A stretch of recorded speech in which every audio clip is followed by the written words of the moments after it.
اعوذ باللہ من الشیطان الرجیم بسم اللہ الرحمن الرحیم الحمدللہ رب العالمین الصلاة والسلام علی اشرف الانبیاء والمرسلین وعلی اہل بیتہ الطیبین الطاہرین المعصومین ولعنت اللہ علی اعدائہم اجمعین اما بعد۔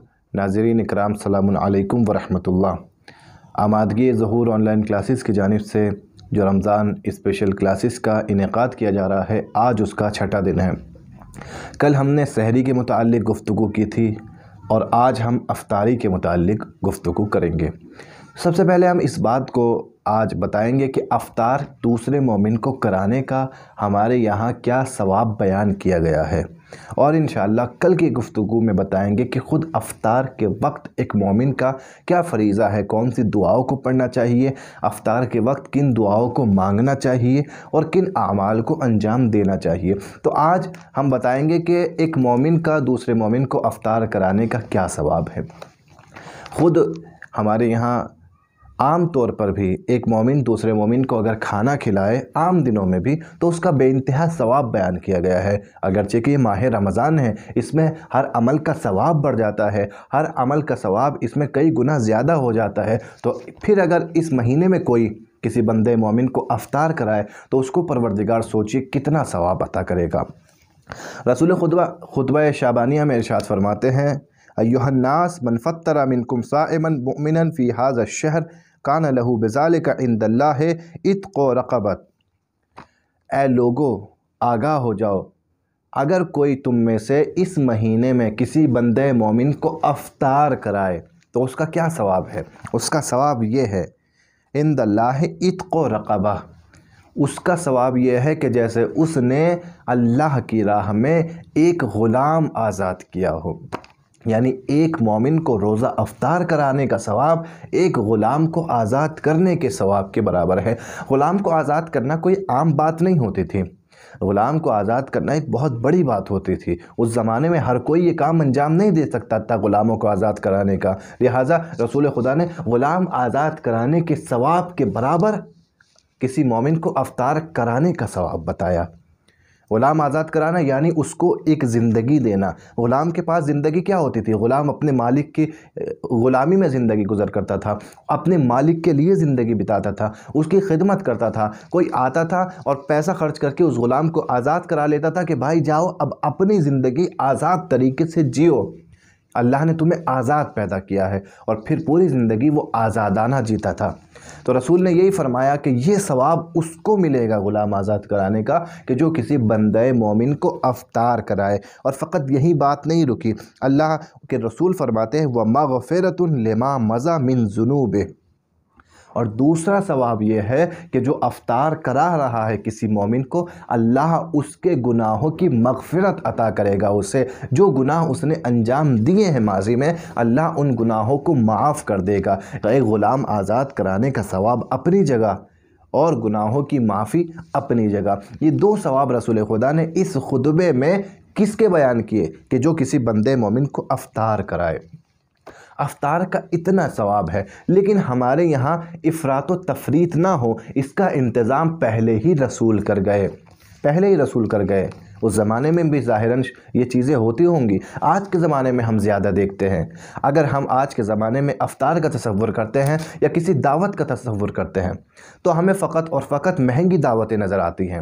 جب کوئی سوچتا ہے کہ کسی دعوت میں جانا ہے، کسی افطار میں جانا ہے، تو اسے مہنگے مہنگے اور بڑھیا بڑھیا کھانے نظر آتے ہیں۔ نہیں، یہاں یہ بات نہیں ہے، افطار کرانے کی بات ہے، اور ہمیشہ ہمیں اعتدال کا خیال رکھنا چاہیے۔ ایسا افطار ہو کہ جو غریب بھی آرام سے کرا سکے اور امیر بھی کرا سکے، ایسا افطار ہو کہ جو غریب کو کرانے میں شرمندگی یا پریشانی کا سامنا نہ کرنا پڑے۔ لہذا آج غریب جو ہے افطار کرانے کے لیے سوچتا ہے تو یہی سوچتا ہے کہ افطار کرانا بھی اتنا مہنگا ہو گیا کہ اگر کسی کو افطار پہ بلائیں گے تو اس کا انتظام کیسے کریں گے۔ یہ ہمارے یہاں اس چیز کو نہیں سکھایا گیا، ہمارے یہاں اعتدال کو سکھایا گیا ہے۔ اسی لیے رسول خدا سے سوال کیا گیا، قیل یا رسول اللہ فلیس کلنا نقدر علی ذلک، اے رسول اللہ ہم سب قدرت نہیں رکھتے، ہمارے سب کی اتنی حیثیت، سب کی تو اتنی حیثیت نہیں ہے کہ ہم مومنین کو افطار کرائیں۔ لہذا حیثیت کی جہاں بات ہے، قدرت کی جہاں بات ہے، تو ہمارے پاس اتنا مال نہیں ہے کہ ہم دوسروں کو افطار کرائیں۔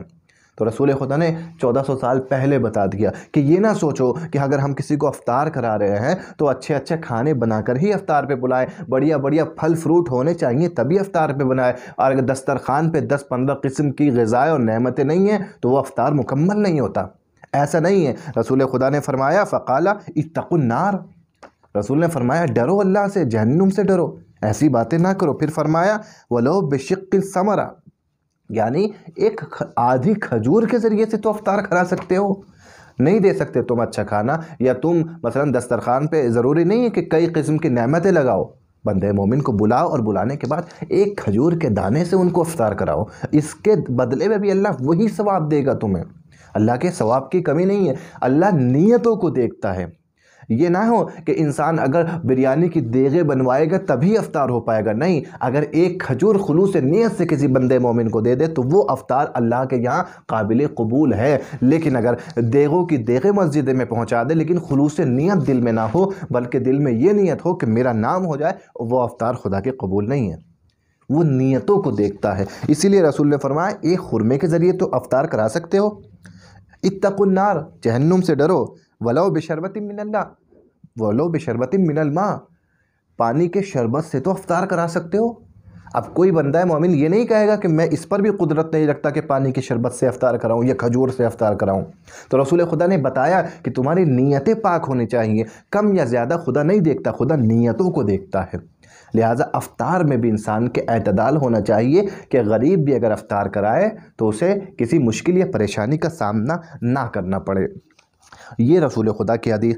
ایک اور حدیث ہم پڑھتے ہیں امام جعفر صادق علیہ السلام کی۔ امام نے فرمایا کہ مومن اگر کسی مومن کو افطار کراتا ہے، پہلے حدیث میں رسول نے فرمایا تھا کہ ایک غلام آزاد کرنے کا ثواب ہے، دوسری حدیث میں امام صادق علیہ السلام فرماتے ہیں اجر من اعتق 30 نسمۃ مؤمنہ، یعنی 30 غلام آزاد کرنے کا ثواب ملے گا اسے کہ جو کسی بندے مومن کو افطار کرا رہا ہے۔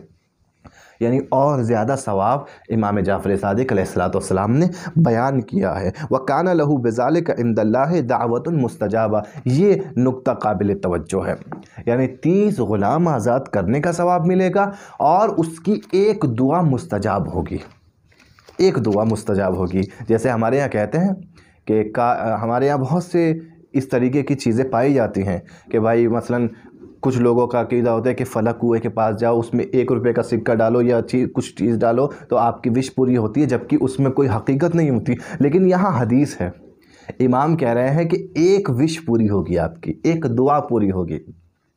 کائیں سے؟ کسی بندے مومن کو افطار کرانے کے بدلے میں اللہ آپ کی ایک دعا کو مستجاب کرے گا۔ آپ کوئی بھی دل میں دعا رکھیں، اللہ سے دعا مانگے کہ پروردگار میں بندہ مومن کو افطار کرا رہا ہوں، اور بدلے میں اپنی اس دعا کو رکھیں۔ حقیقتاً امام کا قول ہے، امام کا قول جھوٹا نہیں ہو سکتا، معاذ اللہ اس میں شک و شبہ کی گنجائش نہیں ہو سکتی، حتماً دعا قبول ہوگی۔ تو ایک دعا حتماً قبول ہوگی، وہ اس کی کہ جو دعا، ایک دعا قبول ہوگی اس کی کہ جو بندہ مومن کو خلوص نیت سے افطار کرائے، ایک دعا اس کی قبول ہوگی۔ بہت ساری روایتیں ہیں، بہت ساری حدیثیں ہیں افطار کرانے کے ثواب کے متعلق، لیکن ہم انہی 2 حدیثوں پہ اکتفا کر رہے ہیں۔ ہمارا مقصد کیا ہے؟ ہمارا مقصد یہ ہے ہم یہ دیکھیں کہ زندگی میں اس کا اثر ہوتا ہے یا نہیں ہوتا ہے، یہ ہمارے لیے ضروری ہے۔ کیا کہا امام نے؟ ایک دعا اس کی پوری ہوگی۔ اور عزیزان محترم، آپ بھی افطار کراتے ہوں گے، ہم بھی حسب توفیق افطار کراتے ہیں، سب افطار کراتے ہیں۔ اپنی زندگی میں کیا ہم نے افطار کی برکتوں کو دیکھا ہے؟ بہت بار ہم دیکھتے ہیں، لیکن ہمارا ذہن دنیا میں اتنا مصروف ہے کہ ہم ان پروردگار کی برکتوں کو فراموش کر دیتے ہیں، بھول جاتے ہیں۔ سوچیں اگر اپنی زندگی میں رمضان جو پچھلے گزر چکے ہیں، سوچیں کہ آپ کو رمضان کے ان اعمال کی وجہ سے کیا کیا برکتیں زندگی میں دیکھنے کو ملی ہے۔ یہ واقعہ بھی ہم سے ایک خاتون نے نقل کیا افطار کرانے کے اعتبار سے، بہت خوبصورت واقعہ، دل نشین واقعہ، ایسا واقعہ جس سے معلوم ہوتا ہے، پتہ چلتا ہے کہ یہ باتیں کتابی نہیں ہیں، لوگوں نے زندگی میں اس کے اثرات دیکھے ہیں اور دیکھ رہے ہیں اور دیکھتے رہیں گے۔ ایک خاتون نے کچھ لڑکیوں کا، کچھ خواہران کا افطار کیا۔ وہ خاتون ظاہراً غریب تھی اور اتنے مالدار، اتنے پیسے والی نہیں تھی، لیکن اس نے نیت کی، اور کہا کہ فلاں دن تمام خواہران کو، تمام لڑکیوں کو افطار میں کراؤں گی، لہٰذا سب کا انتظام اس نے کر دیا۔ اب وہ جاتی ہے اور افطار کسی دکان والے سے کہا کہ اتنے لوگوں کے افطار کو تیار کرنا ہے۔ اس دکان والے نے افطار تیار کر دیا۔ اب یہ خاتون جاتی ہیں اور جانے کے بعد افطار سے 1 گھنٹے قبل اس دکاندار سے اس افطار کو لینے جاتی ہیں۔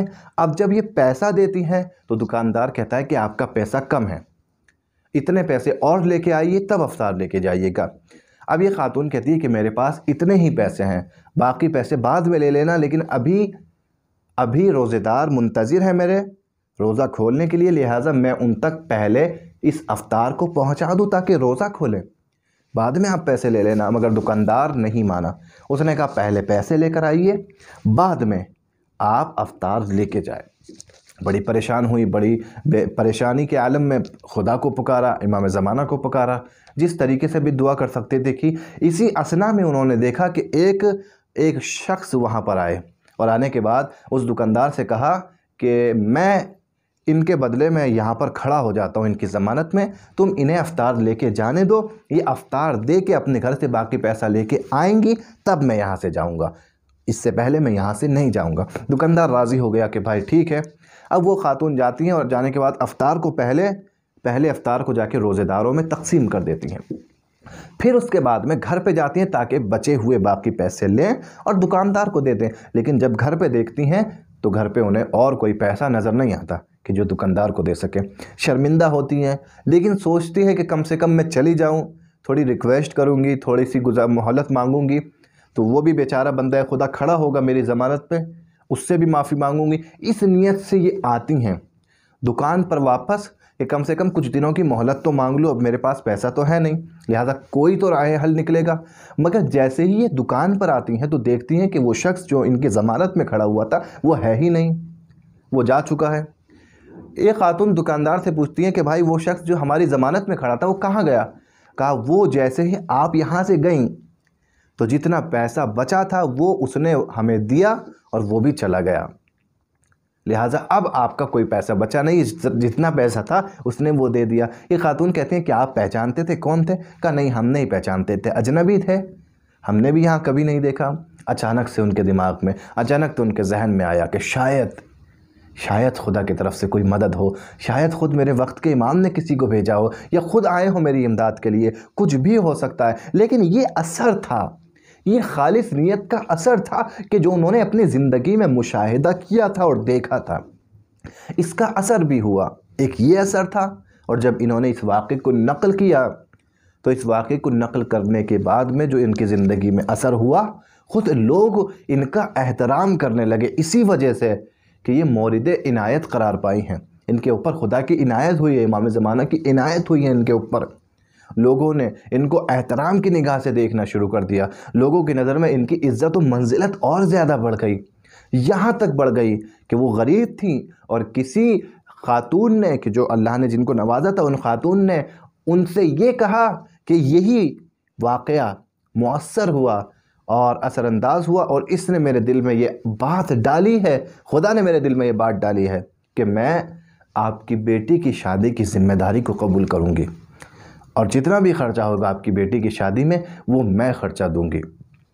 یہ زندگی کا چینج ہونا اور اس زندگی میں اتنی برکتیں ایک افطار کی وجہ سے تھی۔